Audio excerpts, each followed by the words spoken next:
The crisp air, gorgeous landscapes, and bustling wildlife of the Pacific Northwest.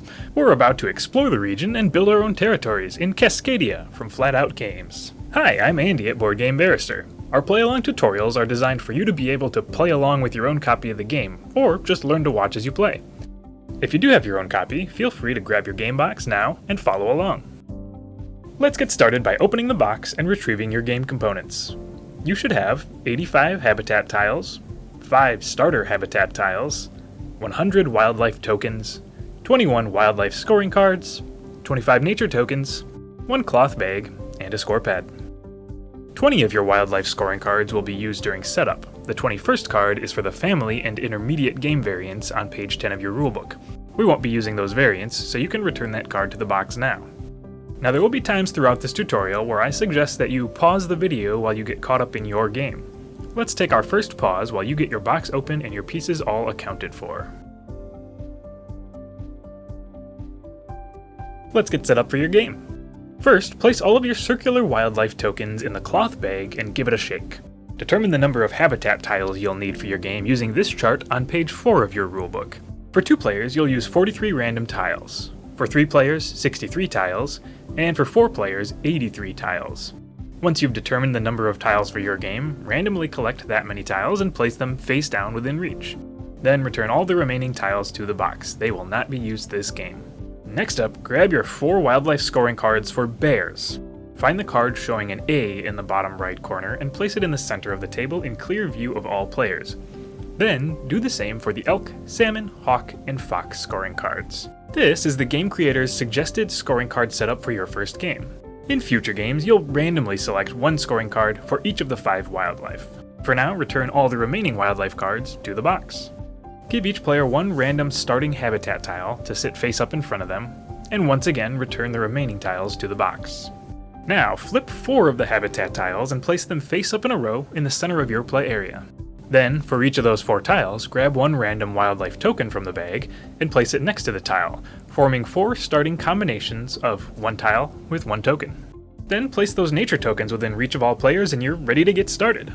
The first player is going to be whoever most recently saw one of the game's wildlife, so a bear, elk, salmon, hawk, or fox, in real life. Let's pause again while you get your game set up as you see it here, and then unpause when you're ready to get started. Hey, now's probably a good time to mention that if you hit that subscribe button, you'll see all of our play-along tutorials and gameplay videos each week when we post them. Okay, onto the game. Throughout your game of Cascadia, you and your fellow players will be claiming paired combinations of habitat tile and wildlife token to add to your environment.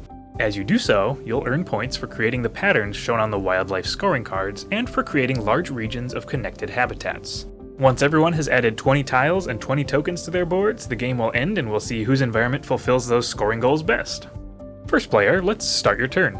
The first thing you should do on each of your turns is to check for overpopulation. If all 4 of the wildlife tokens available are the same wildlife type, then you must set those tokens aside and pair 4 new tokens in order with the habitat tiles. Then return those 4 set-aside matching tokens to the bag. If 3 of those available tokens are the same, then you get to choose whether or not to set aside and replace those 3 tokens in the exact same way.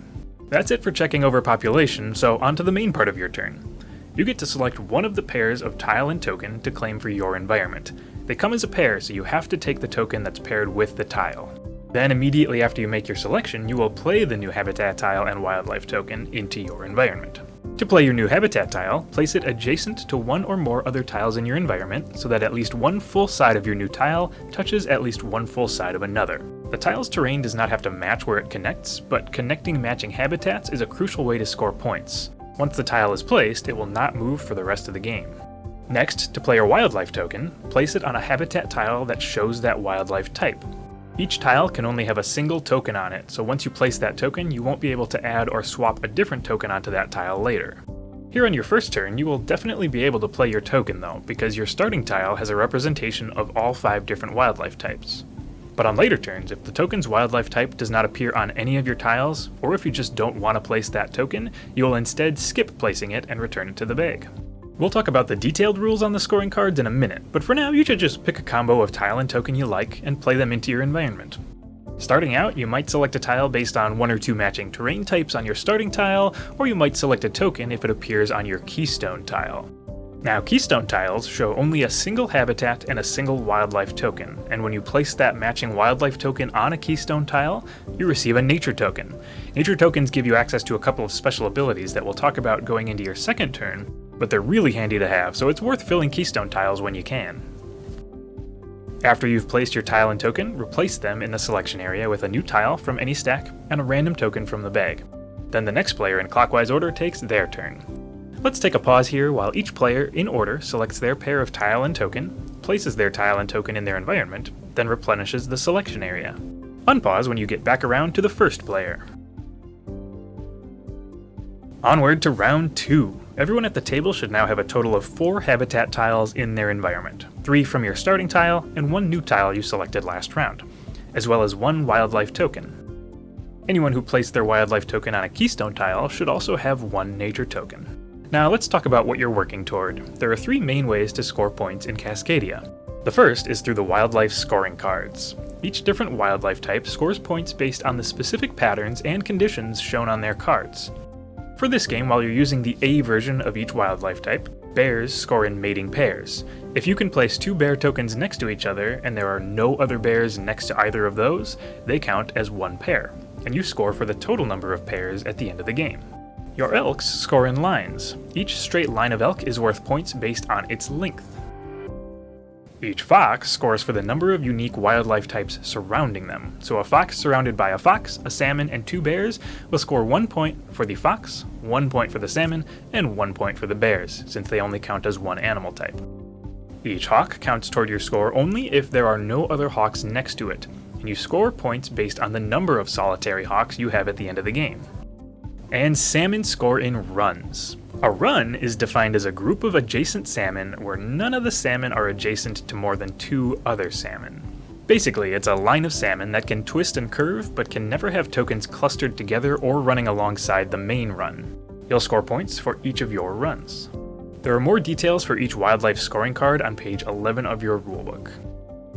The next way to score is by building up your habitat tile corridors.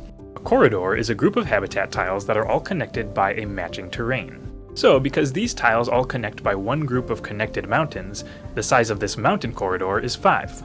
You'll score points for your largest corridor of each terrain type: mountains, forests, prairies, wetlands, and rivers.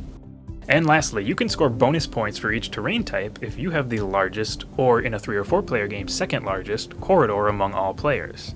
Okay, I know that was a lot. The short version is, try to build large connected areas of matching terrain, and place your wildlife tokens according to the scoring diagrams on their cards. Let's pause again here while you play through your next round with all that in mind. Unpause when you get back to the first player again, and we'll go through a few last things you'll want to know. Let's add a couple last rules for round 3, and then you'll be all set to play through your game. In round 1, I had you place your habitat tile first, then your wildlife token, but the reality is that you can place these in any order. Placing your habitat tile first can matter if you want to place your new token on it right away, and there might not be many cases when you know you want to place your token first, but the option is always available. Next, when the time comes for you to make your selection of a tile and token pair, you can spend a nature token for a special effect. You can either give yourself the option to select any of the 4 habitat tiles and any of the 4 wildlife tokens instead of taking a linked pair, or you can try to get new wildlife token options by setting any number of the shown tokens aside, drawing new tokens to replace them, and then placing your set aside tokens back in the bag. You can even do this multiple times by spending multiple nature tokens. And remember, if you ever pick a tile and token pair but you can't or don't want to place your wildlife token, you can instead just toss it back in the bag. Alright, let's pause here once again. The same player will always go first every round in the game, so it will start to feel less like rounds and more like one continuous circle around the table. Unpause when everyone has placed their 20 tiles into the environment, leaving only the 3 face-up tiles in your selection area. Then we'll go into scoring for your game. Alrighty, let's score your Cascadian landscapes. Use a single scorecard to record the scores for your entire game. Starting with the bears, record each player's score based on the wildlife scoring cards. If you need more details on any of those wildlife scoring cards, refer to page 11 of your rulebook. Do the same for your elk, foxes, salmon, and hawks. Then move on to habitat corridors. Starting with mountains, record the number of tiles in each player's largest contiguous mountain corridor. That number is your score for your mountains. Then the player with the largest mountain corridor scores bonus points. And in a 3 or 4 player game, the second highest player scores 1 bonus point. So if a player's largest mountain corridor is 7 tiles large, it is worth 7 points, and if it's also the largest mountain corridor among all players, it's worth bonus points as well. All those bonus point numbers can be found on page 9 of your rulebook, and I'll list them here as well, so you can pause on this screen if you would like. Then you'll do the same for your forests, prairies, wetlands, and rivers. After your corridors and bonuses are all scored, everyone scores 1 more point for each remaining unused nature token, and then you can tally up everyone's total points and determine your winner. If there happens to be a tie, the player with the most unused nature tokens at the end is the winner.